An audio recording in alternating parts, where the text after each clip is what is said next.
Hey everyone, my name is Mars, like the planet, and this is Housewarming. I posted a ton of videos in the past talking about my mental health journey. I've talked about my struggles with anxiety.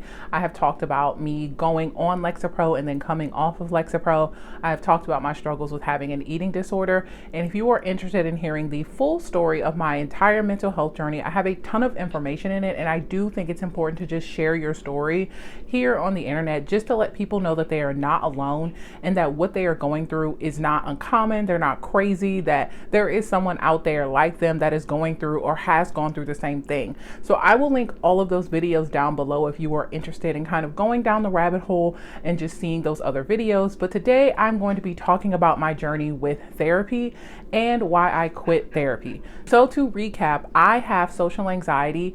I also struggle with suicidal ideation. I also struggle with self-harm, and I also have a binge eating disorder. I have been struggling with mental health issues ever since I was in high school, and now I'm almost 30. I have decided and have been on Lexapro. I took the 20 milligrams and I took that for a year, and then I came off of Lexapro because as of today, I am free of medication and I am free of therapy. It was a personal decision for myself to stop medication and to stop therapy. But if you are interested in knowing anything about my journey with Lexapro, I will have those videos linked down below. So I first want to address the elephant in the room. Therapy is very expensive and it is a luxury to have. I understand if you do not have the time or the money to devote to going to therapy. Like I said, it is a luxury. I was not able to go to therapy until I was in my mid-20s. So I understand if you are still a teenager, if you still live at home, if you are still financially unable to support yourself, how going to therapy may just be something that you would love to do, but are not able to do. Going to therapy cost me a lot of money. I will say that it probably cost me about $125 a session. And that was going every 2 weeks, so twice a month. So that was a very big expense that I had to save for, that I had to prepare myself for. And this was an expense that I truly decided to take on because I wanted to get better and I was tired of being anxious. I was tired of self-harming. I wanted to live my life. So this was an expense that I decided to put into myself. I decided to invest in myself. But if you do not have insurance, a lot of times health insurance does not cover therapy. A lot of times if you have to meet your deductible, I understand all of these vocabulary words are just a lot, but a lot of times if you're not able to afford it, you may be struggling on what to do. I do know that there are a ton of videos on YouTube that can help you. While these people make videos because they are therapists or psychiatrists or counselors, they are not your therapist. So do take the videos that they are posting with a grain of salt because they are not talking to you. They may just be talking about the disorder or something that you have, but a free resource is YouTube. Also, I know that BetterHelp also exists. I have no experience with BetterHelp. I just see the, people promoting it. So I don't have any type of experience with using BetterHelp. Also, if you're not able to afford it, I do know that there are tons of ways to get discounted therapy. A lot of times students who are still in school will offer discounted prices for their therapy sessions. If they are still in like an apprenticeship, they may offer discounted prices. So that is a way if you are looking for an affordable therapy solution that maybe you can try out. But like I said, I understand that therapy is very expensive. So my first encounter with ever going to a therapist was in the 6th grade. I had self-harmed and my mom took me to therapy for one day and then I never went back. As a Black woman growing up in Southern Louisiana, going to therapy was just not a thing. I did not know that even existed. Of course, I had seen, movies and depictions of people laying on the couch and talking to a shrink or talking to a psychiatrist, but I never knew that that was even something that was afforded to me. I didn't even know that was something that people actually did in real life. I want to clarify too that when I talk about a therapist, I am not talking about a psychiatrist and I'm not talking about a counselor. Now, while a lot of these things can seem interchangeable, a therapist is just someone who has gone to school to help people with different issues. A psychiatrist is a doctor that is able to prescribe medication. So while a therapist may be able to help you cope with your depression, they are not able to prescribe you medication. Only a doctor or a psychiatrist is able to do so. A counselor, I'm not really sure what a counselor is. I know people go to like marriage counseling. I know sometimes a counselor just may help you through like certain issues, but they may not be mental health issues. If I'm not right, please let me know in the comments. But to me, that is the difference between a therapist, a counselor, and maybe going to a psychiatrist. So I went to a therapist. When I first decided that I personally wanted to go to a therapist, I was well into my 20s, and I had been struggling for quite some time with my mental health. Like I said, I had anxiety, I had social anxiety, I was really unable to function. I had depressive tendencies. I also had suicidal ideation.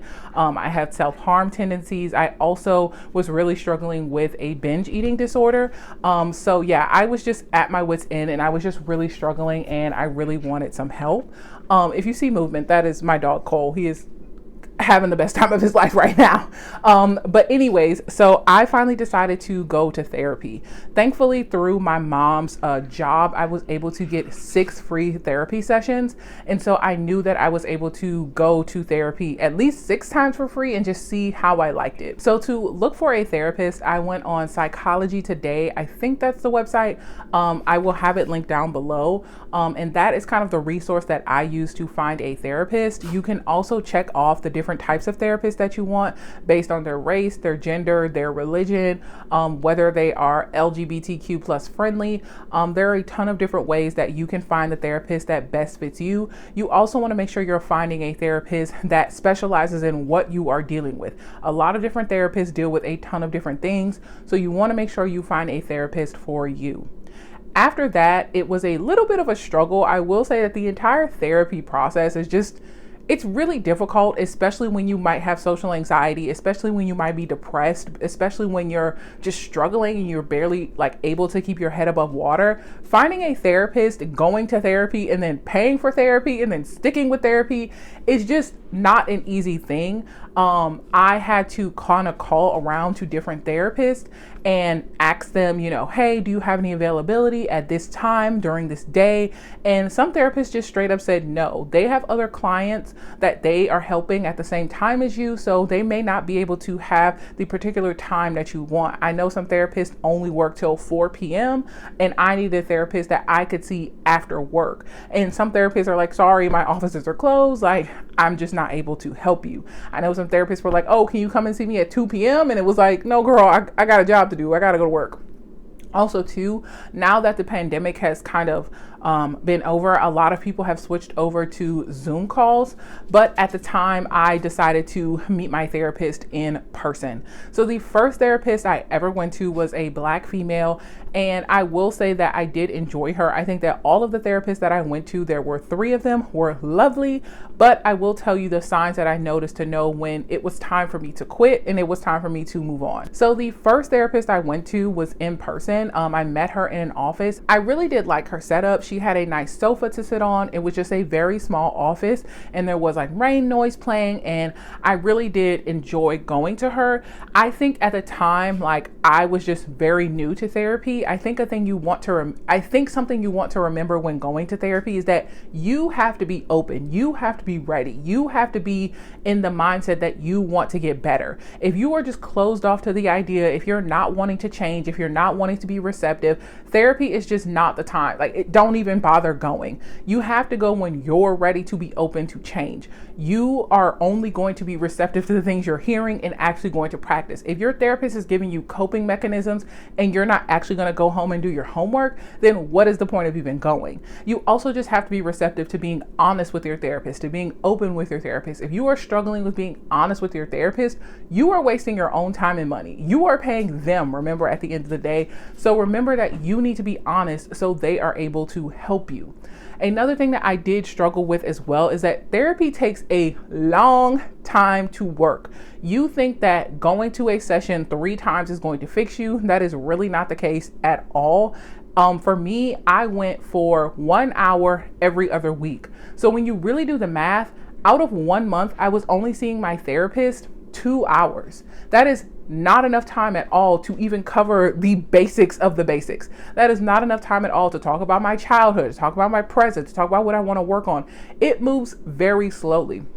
It is up to you to decide if you want to see a therapist weekly, if you want to see them more than once a week, if you want to see them bi-weekly or monthly or at an as needed basis.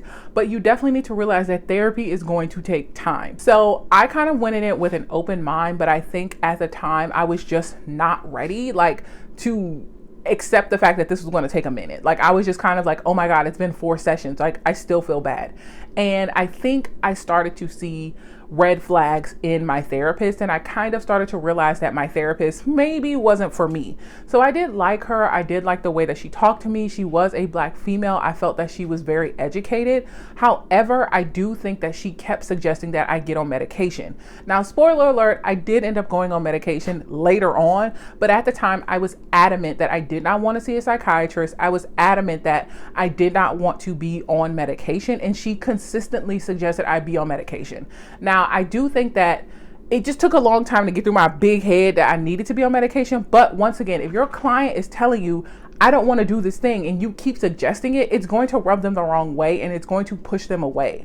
I think another red flag for me was that, unfortunately, she kind of like just rubbed me the wrong way. So basically what happened was, it's a little story time, but basically what happened was I would go and see her every Tuesday at 5 o'clock or like 5:30 after work. I would drive to therapy, and then after that I would go home.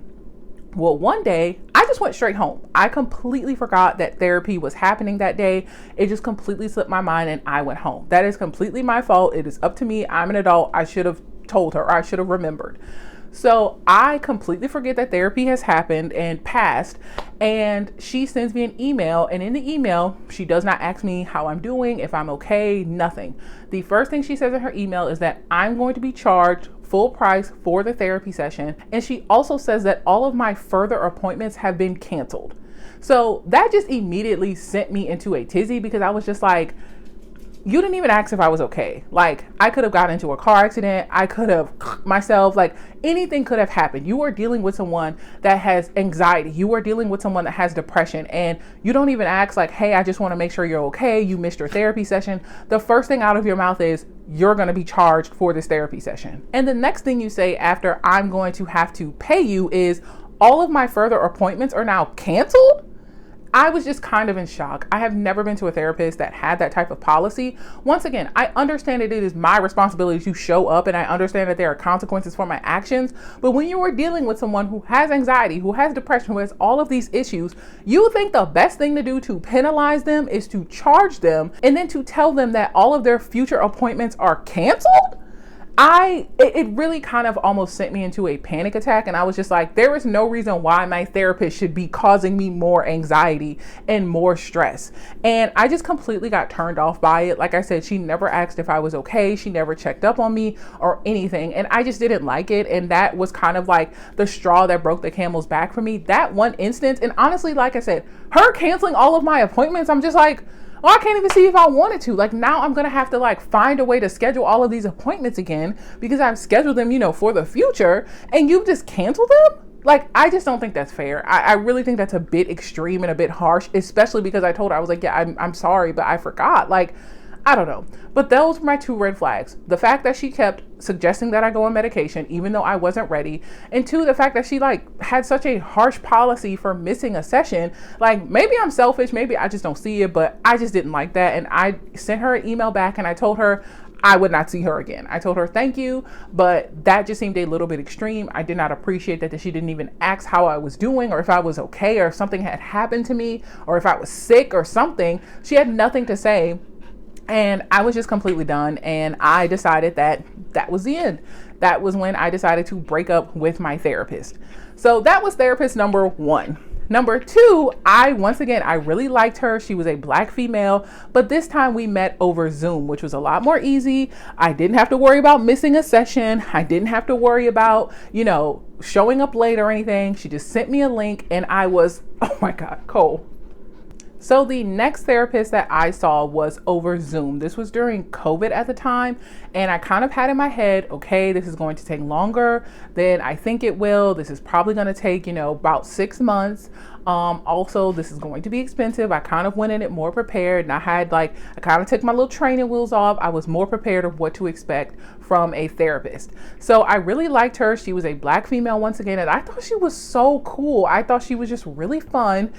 And then the red flag started. Her thing is that she kept forgetting things I was telling her. So for example, in one session, she'd be like, oh, so what does your dad do for work? And I would say, oh, he's a truck driver. Okay, cool. The next session, she'd be like, oh, so does your dad work? And I'd be like, yeah, remember I told you he's a truck driver. And she'd be like, oh yeah, okay. And then that's when I kind of started to get annoyed, because I'm like, once again, I understand I am not the only person that you are helping. I understand that you have other clients, but the fact that you're not even taking notes or remembering those details and you're asking the same questions over and over and over again, I'm kind of getting on my nerves now. And then once again, then she'd be like, hey, so does your dad do anything for work? And I'm like, yes, girl, I've told you 3 times, he's a truck driver. Please. So in addition to my therapist being very forgetful about details I was telling her, she also just didn't seem to know, really be strong on what she was suggesting. For example, like I said, had anxiety. I had social anxiety. So she would try to give me helpful tips of what to do in public. She'd be like, okay, I want you to practice these, tips when you're out in public and you're getting anxious. I would be honest with her and I would tell her yes, these tips are very helpful. These, ways that I can maybe calm myself down are really helpful. However, my brain is not listening. When I'm having a panic attack, it does not matter if I'm trying to breathe, if I'm trying to ground myself, if I'm trying to woo-saw. My brain is just not listening. And I would tell her this and she just would not know how to respond to me. I would tell her hey, I like these ideas, but I'm just not able to do them. Can you please explain to me how I can get myself to calm down from a panic attack? How I can stop myself from self-harming? I understand what you're saying, but in the moment, in the heat of the moment, I am just not able to do this. My brain is just disconnected. I have so far gone. And she just would not be able to have a response or know what to say to me. And I was just kind of am I too broken? Is my therapist unable to help me? I don't okay, girl.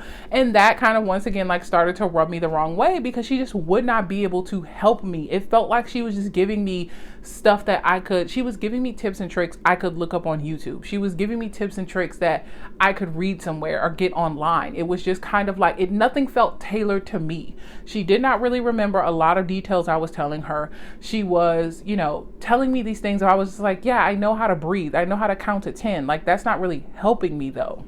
Once again, the straw that broke the camel's back is that she told me that she was pregnant and that she would be going on maternity leave. Now, I love that for her. I'm very happy for her. But she told me, hey, I'm pregnant. And then she was like, yeah, I'm going to be going on maternity leave for 2 months and you're going to have a completely different therapist. And I was like, okay, but congrats. But I am paying for you to be my therapist, not somebody else.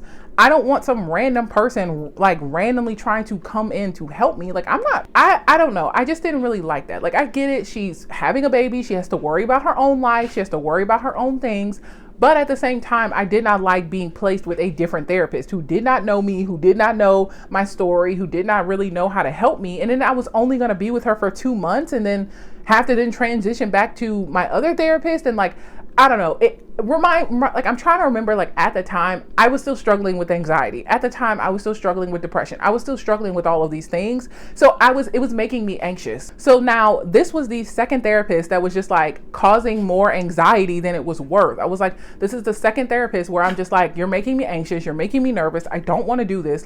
This is not helpful to me. I don't want to switch out, therapist. I'm very happy for you and your new bundle of joy. However, I don't want to talk to some new random person I've never met before. I have social anxiety. I don't want to talk to someone new.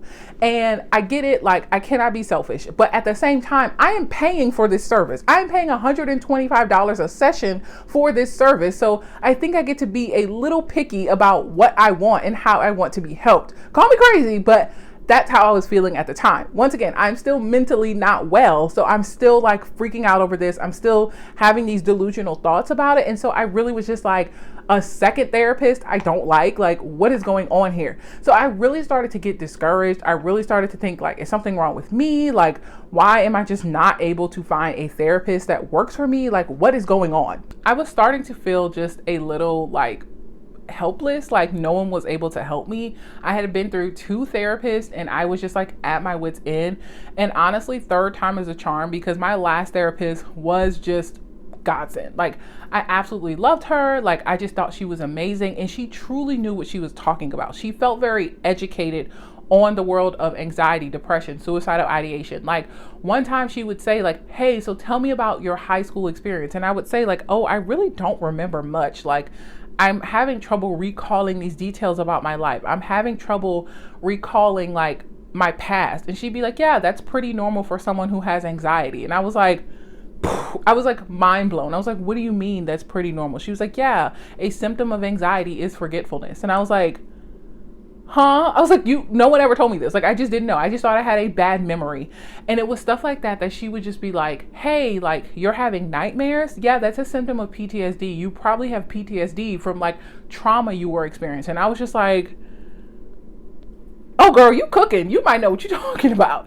And it was just things like that really helped me like understand the psychology, I guess, of like what I was going through. Psychology might not be the best word, but it really helped me understand like what anxiety was. It wasn't just nervousness. It wasn't just my inability to go out. It was so many other symptoms that I was experiencing that I did not even like realize were related to anxiety, that were related to depression. Like, I would tell her things and I would describe them. I just wouldn't have the vocabulary to describe them. And she'd be like, yeah, those are delusions.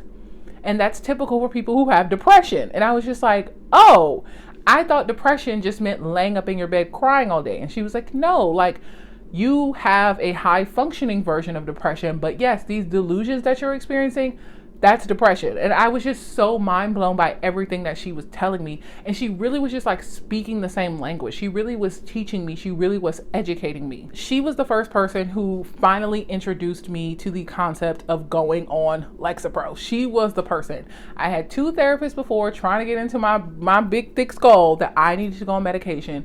But she really approached the topic carefully. She wasn't just saying, you need to go see a psychiatrist. You need to be on medication. She kind of explained it to me. She told me straight up. She was like, all of these coping mechanisms that we're doing, all of these, exercises that we're doing, you will not see the progress that you're wanting to see unless you end up on medication. And the analogy that she gave me was, when you break your arm, you can want to go to physical therapy all day long. You can try to do all of the things they're telling you to, but until you get a cast to help you heal, there's no way that physical therapy is going to help you. And that was kind of the same way of like, therapy is great, but in tandem with medication, it can be so powerful. And that really just got through to me. She also sent me a lot of like extra materials. Every time after our session, she would send me reading materials. She would send me videos to watch. And that made me feel like my money was worth it. Because remember, at the end of the day, I was paying for all of these sessions out of pocket. So I really wanted to feel like I was getting my money's worth. I also felt like she was very much on time. We stayed until the very last minute to talk. I just felt like she was so professional and so well educated and really knew how to get on my level and talk to me. And she is the one, like I said, who convinced me to go on Lexapro. Now, I know you're wondering, so why did you stop going to her? And honestly, I had heard this from my first therapist, who said a therapist's job is to work herself out of a job. And that's essentially what she did. After I got on Lexapro, I started to feel better. And I was just like, girl, I don't got nothing to talk about. Like, life's good again. Like, I'm not anxious. I'm not depressed. I don't have any of these symptoms. I don't have anything going on. If you are interested in learning more about my journey with Lexapro, remember I have the videos linked down below. I also have 2 Q&As that I did just describing my experience with Lexapro. And also remember to subscribe to my channel. It really, really helps out. Or leave a comment down below to let me know your experience with therapy. But like I said, she was the one who got me on Lexapro, and she kind of worked herself out of a job. I started doing well again. I felt like I really didn't need to go to therapy. I felt like most of our sessions were spent with me talking about how well things were going. I didn't feel like I needed any more like help, I guess. Like I kind of felt like I was graduating. I felt like I was about to graduate high school or graduate college. I do think one big litmus test was while I was in therapy and while I was on medication, I had a very big life change. My father passed away and I felt like I could handle it. I did not feel like I was going to self-harm. I wasn't having suicidal ideation. And I felt like this was my first like real big test to see if I could do it all on my own. And I was. Now, granted, obviously my father passing away was very hard for me, but it was not to the point where I was hitting rock bottom like I used to. And that was when I knew that I think I'm ready. I think I'm ready to graduate. And I told her, I was just like, yeah, I think, next week will be my last session. I think I'm doing well. I think Lexapro is working for me. And she agreed. And I sound like I got like a diploma or something, but basically we had our last session. She wished me well. She gave me her email address if I wanted to ever update her. And I have, like, every now and then I will email her and just tell her how well I'm doing. And I will just kind of just thank her once again for everything that she's done for me. But yeah, that is my full, complete therapy story. Once again, those are the reasons why I knew it was time for me to stop therapy. Two bad and one good, but those were just the reasons that I decided to stop therapy. Now it has been over a year since I've been to therapy, and I know that it is always there for me. I can always call her back up. I can always schedule a session the same way that medication is always there for me. Just because you stop therapy does not mean that you're a quitter or you're a failure or something's wrong with you if you decide to go back onto therapy. I just know right now that even though life is hard, even though life sucks sometimes, I am able to use the skills that I have because I have been to therapy, because I've been on medication, that I am able to work through it, and I do not feel like I need professional help. If I ever got to the point where I felt like I just can't do this, I don't know what to do, I would consider going back to therapy. I am never going to feel ashamed of going to therapy. I think therapy, despite the price, was a great investment for myself. I think that I never regretted going to therapy, even going through 2 different therapists before I found the one that I was looking for. That is pretty typical. It is kind of like finding a diamond in the rough. It's kind of like trying to strike gold. You are not going to like every single person out there that you meet. So you're probably not going to like every single therapist that you meet. I really hope that if you are thinking about going to therapy, that you truly, put the time and the effort into getting the help that you need. I understand that it's frustrating when you find a therapist and realize that you don't like them. I understand that this process is like really hard and kind of like a scam, low key, like as expensive as it is, as hard as it is, like especially when you're just struggling, it does suck sometimes to have to like pull yourself up by your bootstraps and like put on your big girl panties and like help yourself, especially if you have family and friends around you that are discouraging you, that are saying, oh, you don't need therapy, you're fine. I can understand how hard that is. So really remember to have grace with yourself. You're not an idiot. You're not stupid. Like, you are just struggling. You just have a mental illness. That is the reason why you're feeling the way that you're feeling, and you deserve to get help. I really hope that me sharing my story is helpful. Like I said, I have all of the videos where I've talked in the past about my mental health, about Lexapro, about therapy, answering all of you guys' questions. I have them all down below for you to check out. If you have any questions, I will always respond to them. Remember that liking this video, commenting on this video really helps other people that are struggling, that may need this information. It really helps them see my videos. So I do appreciate you watching all the way to the end. I post new videos every single week. So I will see you guys next Wednesday. Bye.